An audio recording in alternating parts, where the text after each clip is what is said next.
Bamako, même heure en Tchola, dans le cercle de Niena, région de Sikasso. Tout de suite, la deuxième édition de Mali Actualité.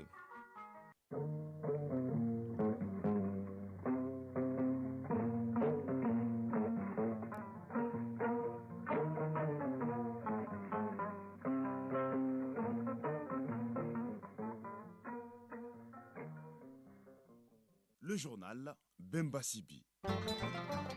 Mardi 4 avril 2023, bonjour et bienvenue dans ce journal. Tout de suite, les titres.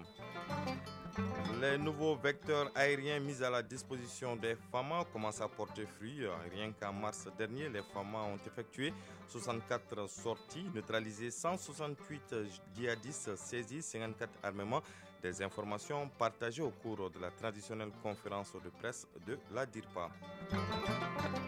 Le marché est bien fourni en denrées de première nécessité et les prix sont stables. C'est ce qui ressort de la visite du gouverneur de Caï dans le grand marché de la Cité des Rails.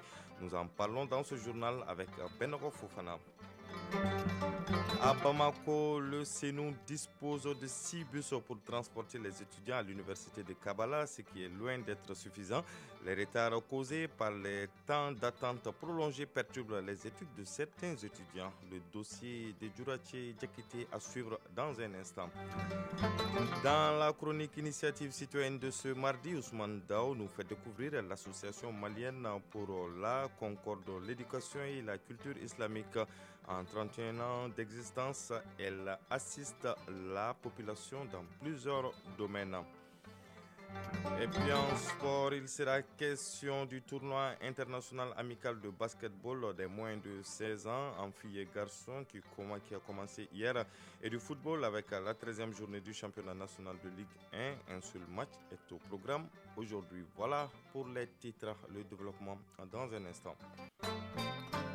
Une fois de plus, bonjour et bienvenue dans ce journal. Tout d'abord, sachez que le président du Conseil économique, social et culturel est désormais ambassadeur des bioénergies. Cette désignation est faite par le ministère des Mines, de l'Énergie et de l'Eau à travers l'ANADEP, l'Agence nationale de développement des biocarburants.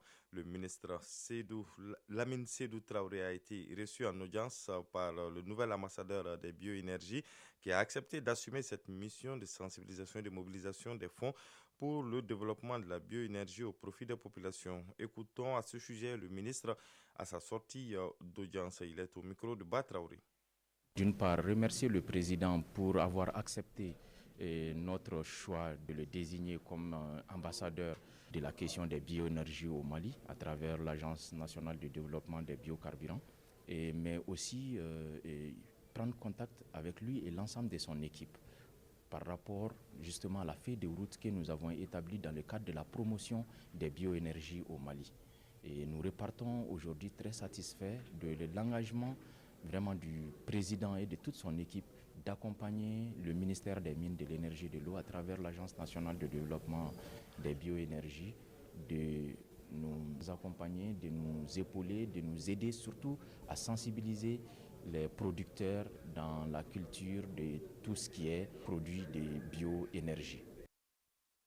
Vous le disiez dans le titre, les nouveaux vecteurs aériens mis à la disposition des FAMA par les autorités commencent à porter fruit sur les différents théâtres d'opération.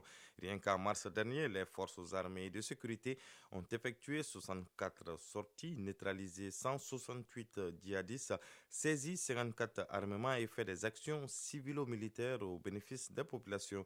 Ces informations ont été partagées avec le public hier lundi au cours de la traditionnelle conférence de presse de la direction de l'information et des relations publiques des armées DIRPA. On fait le point de cette rencontre avec Mamari Kouni. Les opérations de sécurisation des personnes et de leurs biens se poursuivent sur l'ensemble du territoire national. Sur les théâtres d'opération, les forces armées et de sécurité continuent de traquer l'ennemi jusque dans son dernier retranchement. De l'exposé des responsables de la direction de l'information et des relations publiques des armées DIRPA, il ressort que le bilan des opérations pendant le mois de mars est positif. Colonel Mariam Sagara, directrice adjointe de la DIRPA. On a 64 sorties, il y a 16 missions aéroportées, 32 missions de reconnaissance et 16 missions de frappe. Et dans les secteurs où il y a eu ces opérations, c'est vers les secteurs de Banyangara, Sévaré, Nyono, Menaka, Ansongo, Douanza et autres Boni. Et en plus, un peu dans le centre, les Mandiakui et autres Boura. Nous avons neutralisé 168 et on a interpellé certains. Et les armes qu'on a saisies sur ces terroristes neutralisés, c'est 2 PKM, 49 PM, 2 LRAC et un fusil de chasse. Au total, nous avons eu 54 armements qui ont été saisis. Et les véhicules saisis, c'est 19 véhicules légers qu'ils ont et 38 motos. Nous avons eu à détruire 20 bases. Pendant tout le mois de mars, on peut dire qu'on a eu une cinquantaine de blessés. Et il y a aussi eu des morts. Courant mars 2023, les forces armées et de sécurité ont fait donc une bonne moisson. Elles ont aussi récupéré 100 buts dans la zone de Sévaré, ainsi que des sacs de maïs. À côté de ces opérations militaires, les femmes ont mené des actions civilo-militaires pour soulager la souffrance des populations. Nous ne faisons pas que le combat, mais nous aidons la population aussi. Ça entre dans les actions civilo-militaires sur le terrain. L'armée de l'air transporte les populations vers les zones qui sont complètement enclavées. Dans leur mission de sécurisation des populations, les femmes accordent une place de choix au respect des droits de l'homme. Colonel Mariam Sagara, directrice adjointe de la DIRPA. Nous respectons les droits de l'homme. C'est enseigner de la formation commune de base, qui est le CI, jusqu'à l'école de guerre au Mali. On parle de droits de l'homme. Donc nous, on ne peut pas faire des exactions contre nos propres frères, nos propres sœurs, et nos propres parents sur le terrain. Toujours dans le cadre de la sécurisation, des véhicules ont été escortés sur l'axe Gaoula-Bezanga. La DIRPA invite les organes de presse à jouer leur partition dans la sécurisation du pays en donnant la bonne information. Le mois de Ramadan est une période de grande consommation. Très vite, les stocks peuvent s'épuiser, les prix flamber. Pour s'assurer que ce risque ne guette pas la cité des rails, le chef de l'exécutif de la région de Caille a effectué hier une visite dans le grand marché de Caille. Il ressort que le marché est bien fourni en denrées de première nécessité et les prix restent stables. D'ailleurs, sur ce point, les commerçants du grand marché de Caille ont rassuré le gouverneur sur le respect du protocole d'accord signé avec le gouvernement pour cette période. Benoko Fofana était de la visite, suivant son reportage. L'objectif était de constater de visu la disponibilité des denrées de première nécessité et plus précisément le sucre et la farine. Les commerçants rencontrés ont confirmé la disponibilité des stocks. Baba Traoré, magasinier au grand marché de Caïa. Aujourd'hui, on peut vous rassurer que nous avons le stock maximum pour satisfaire la population de Caïa. Seydou Sissogo, président de l'association des consommateurs de Caïa. J'ai constaté que vraiment les commerçants, il faut commencer par les saluer et vraiment les féliciter pour l'effort qu'ils ont eu à consentir pour pouvoir remplir les magasins. Quant à la stabilité des prix des produits de première nécessité, l'équipe de la direction régionale du commerce, de la consommation et de la concurrence veille au gré afin de soulager les consommateurs. Fousséni Bamba, directeur régional du commerce, de la consommation et de la concurrence de Caïa. Lorsque nous constatons que le prix n'est pas respecté, nous délivrons vraiment une convocation pour que l'opérateur arrive au bureau et ensuite il est verbalisé, il va payer des amendes.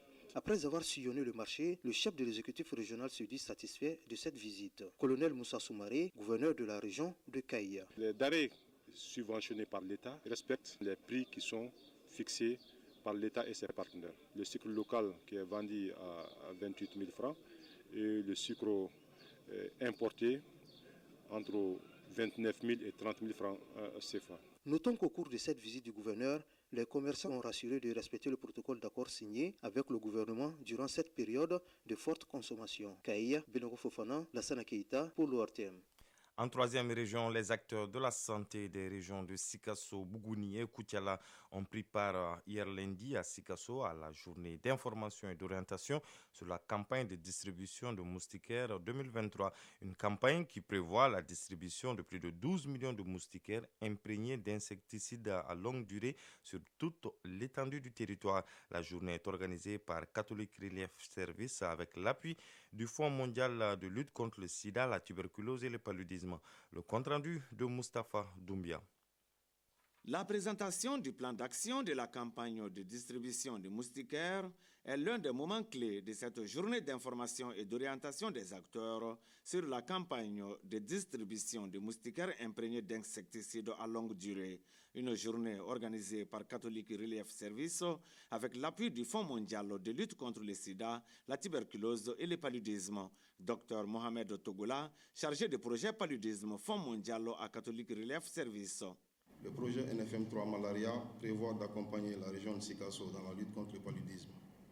La lutte antivectorielle est l'une des stratégies phares de lutte contre le paludisme au Mali, à travers la distribution de moustiquaires.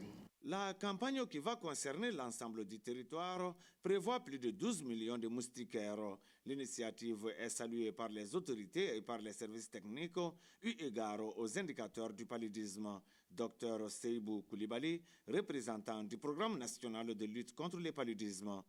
L'enquête sur les indicateurs du paludisme au Mali EIPM réalisée en 2021 a montré que la prévalence du paludisme est de 19% au niveau national. Elle est variable d'une région à une autre, mais à Sikasso, elle est de 26%. Mamoudou Diallo, premier adjoint au préfet du cercle de Bougouni. Selon les données nationales du système local d'information sanitaire, mars 2023, le paludisme constitue la première cause de mortalité et de morbidité avec respectivement 43% et 27%. La journée d'information et d'orientation enregistre la présence des préfets, des présidents des conseils de cercle, des médecins-chefs et d'autres acteurs des régions de Sikasso, Bougouni et Koutiala. Sikasso, Moustapha Doumbia et Amadou Dolo pour l'ORTM.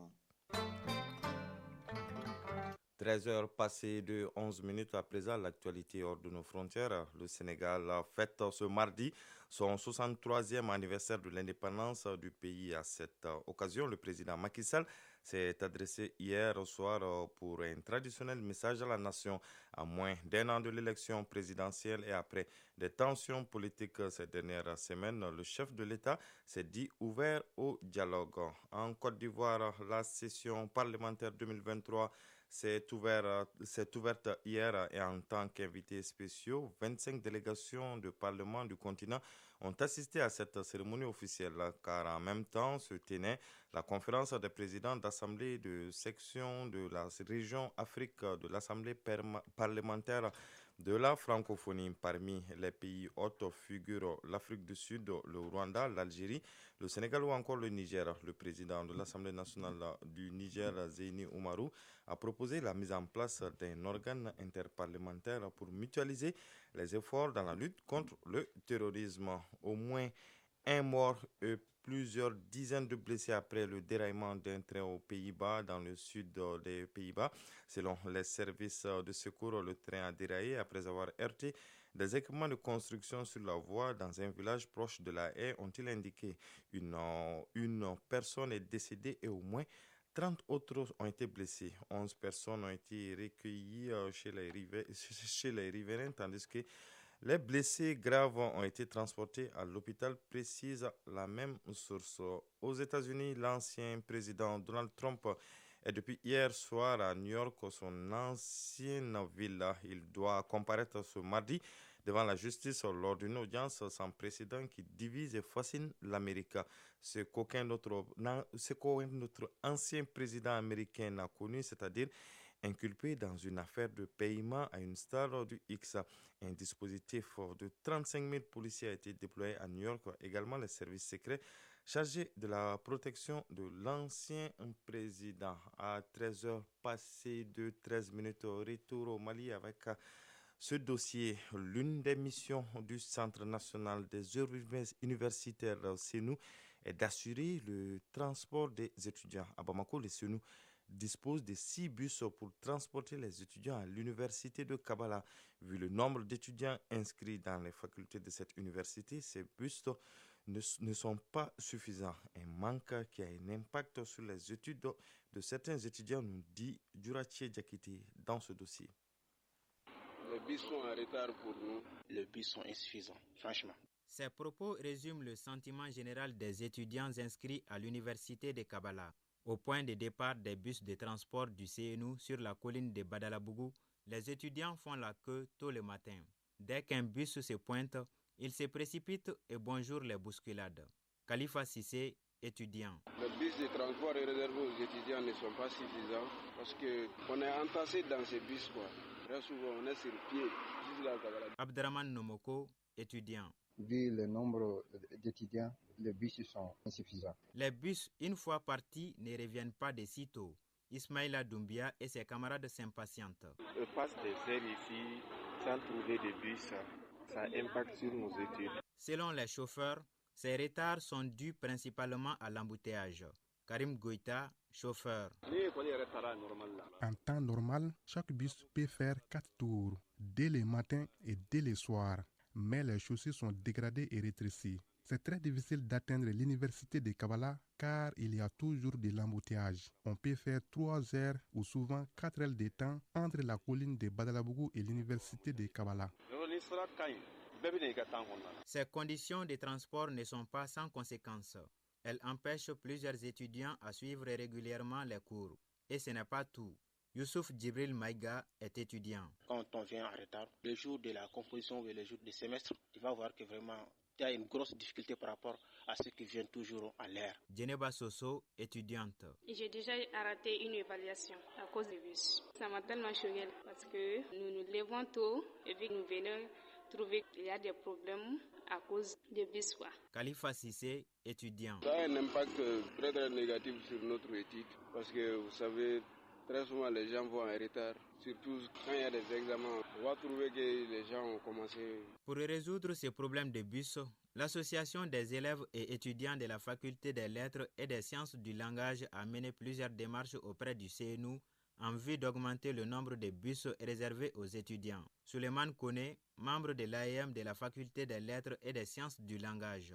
L'AEM a beaucoup fait. La grève que le bureau de coordination a décrétée, ça vaut 1 mois de cela. Ces doléances étaient dedans, même si tout n'est pas pris en compte quand même. L'AEM continue à chercher. Augmenter le nombre de bus, c'est le plaidoyer mené également par les parents d'élèves.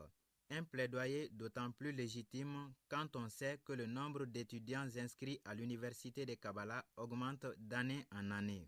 Yacouba Dambélé, secrétaire général de la Fédération des associations des parents d'élèves. C'est notre souci, nous les parents d'élèves. Il est vrai que le transport est assuré, mais ce n'est pas suffisant. Vu que chaque année, il y a une augmentation des élèves, le ministère de l'Enseignement supérieur, à travers peut-être le gouvernement, doit maintenant essayer d'apporter beaucoup plus de cadres pour le transport des élèves. Le Centre national des œuvres universitaires dispose d'une dizaine de bus pour les étudiants des universités publiques maliennes. La majorité transporte les étudiants de Badalabougou à l'université de Kabala. Un responsable du CNU qui a voulu garder l'anonymat nous l'explique. On a souvent 5 à 6 bus sur la ligne qui quittent la colline. Tous les matins de 6h jusqu'à 18h souvent. Un bus peut faire 2 allées, 2 retours. C'est les moyens de bord qu'on dispose actuellement, vu la situation du Mali, vu la situation de l'État. Et si on a pu en avoir plus, ça pourrait renforcer la capacité de notre parc auto. Quand même, la demande est supérieure à l'offre. L'administration du SONU est en train de faire tout, boucher double pour vraiment satisfaire ce besoin-là. En attendant un lendemain meilleur, les étudiants doivent prendre leur mal en patience, même si étudier dans des conditions idoines reste un droit fondamental.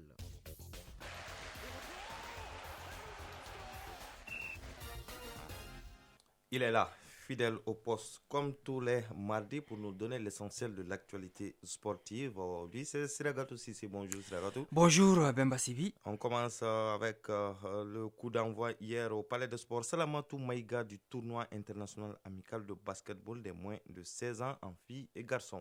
Oui, cet après-midi, 4 matchs sont à noter, disons, ce mardi. En série garçons, Côte d'Ivoire-Mali à 15h, suivi de Côte d'Ivoire-Mali en série filles, Guinée-Algérie à 20h, toujours en série filles, et Guinée-Algérie à 22h en série garçons.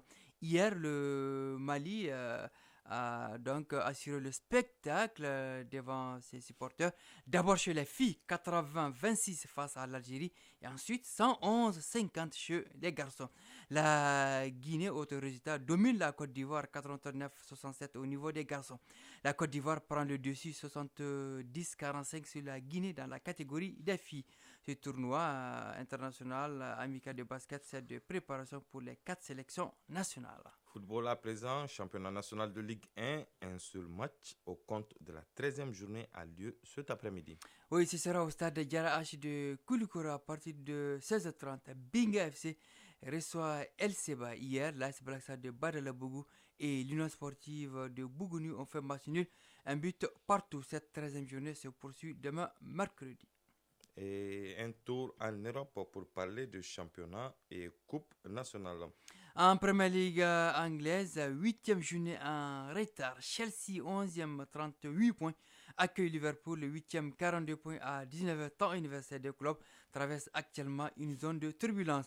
En Espagne, la première demi-finale allée de la Coupe du Roi oppose à 19h, temps universel, l'Athletic Bilbao et Osasuna. En Italie, première demi-finale de la Coupe, à l'affiche Juventus de Turin, Inter Milan à 19h. En Allemagne, à suivre 2 matchs au compte des quarts de finale de la Coupe. Eintracht Francfort, Union de Berlin à 16h et Bayern Munich Fribourg à 18h45. Merci Siragatou Sissé pour toutes ces informations sportives. On découvre ensemble l'association malienne pour la concorde, l'éducation et la culture islamique. C'est dans la chronique initiative citoyenne de ce mardi, juste après ça. Initiative citoyenne. Le développement nous-mêmes. L'association malienne pour la concorde, l'éducation et la culture islamique a vu le jour en 1992 et depuis elle est présente auprès des populations avec une assistance sur le plan éducatif, islamique, économique et humanitaire. Pour ce faire, elle œuvre à Bamako, Kaï, Ségou, Koulikoro et Mopti. Découvrons cette association dans la chronique initiative citoyenne avec Ousmane Daou. Créée en 1992, l'Association malienne pour la concorde, l'éducation et la culture islamique intervient dans le district de Bamako ainsi que dans les régions de Kaï, Koulikoro, Ségou et Mopti. Dans ces différentes localités, elle apporte un appui constant aux populations avec des projets structurants dans les domaines islamiques, éducatifs, économiques et humanitaires. Mohamed Brahima Koulibaly, président de l'Association malienne pour la concorde, l'éducation et la culture islamique. Donner des vivres et non-vivres aux personnes démunies. Nous intervenons également dans le domaine religieux. Cela consiste à appuyer l'organisation des prêches, et la construction des mosquées et la construction des médecins. Nous intervenons dans le cadre de la prise en charge des salaires des enseignants des médecins et également le parrainage de certains enfants de parents démunis. C'est-à-dire la prise en charge des frais de scolarité de ces enfants. Identifier les groupements de jeunes et de femmes démunies, les formons, et après ça, nous les orientons vers les CME financiers décentralisés, les caisses d'épargne de crédit. Nous intervenons également dans le domaine de l'hydraulique. Cela consiste à la réalisation des forages et des actions de profit des populations. L'AMCC, de nos jours, traverse beaucoup de difficultés qui ont pour nom manque de moyens logistiques, difficile accès à certaines zones à cause de la situation sécuritaire. Ajoutez à ceci le peu de partenariats sur le plan financier pour mener à bien ces missions. Nous avons des gros projets que nous comptons mettre en œuvre, mais nous n'avons pas vraiment assez de bailleurs pour nous financer. Ce qui fait que les interventions sont un peu limitées. Donc les structures de l'État, nous avons des partenariats tels que nous, par exemple, avec le ministère des Affaires religieuses et du culte, et notamment le ministère de l'Emploi, en plus les collectivités, parce que tout ce que nous faisons, c'est avec les collectivités, et les collectivités sont censées représenter l'État également. On a beaucoup de demandes qui nous parviennent, mais on n'a pas vraiment de réponses parce qu'on n'a pas de financement. Donc, s'il y a des partenaires qui sont prêts à nous accompagner dans ce que nous faisons, vraiment, ça va nous aider et nous aussi, au retour, on va aider les populations. Pour surmonter ce cap et continuer à apporter un soutien et une présence de tous les jours auprès des personnes démunies, l'Association malienne pour la concorde, l'éducation et la culture islamique prône une stratégie. Mohamed Brahima Koulibaly, président de l'Association malienne pour la concorde, l'éducation et la culture islamique. Nous sommes sommes là pour aider l'État. Les demandes sont fortes. L'État tout seul ne peut pas vraiment faire face à ces demandes. Donc il va falloir qu'il y ait une coordination, une certaine synergie pour que nous puissions toucher l'ensemble, sinon beaucoup de populations. Donc s'il n'y a pas de coordination, les populations ne vont pas bien vraiment profiter de nos interventions. En attendant de trouver les voies et moyens pour une synergie des associations, l'AMCESI va devoir continuer seul pour soulager les populations. À 13h passées de 24 minutes, prend fin ce journal qui vous a été présenté par Bemba Sibi avec la complicité technique de Abse Traoré. Sekou Traoré a assuré la mise en ligne à une réalisation de dossier Baba Diara, coordination éditoriale Ousmane Dao. Ne bougez surtout pas tout de suite, Kanin Keita sera là pour les avis et communiquer en Bambara. Prochain rendez-vous avec l'information, c'est à 20h30 avec Barakissa Ouattara. Merci de l'avoir suivi et bonne suite de programme sur les ondes de la Radio nationale du Mali.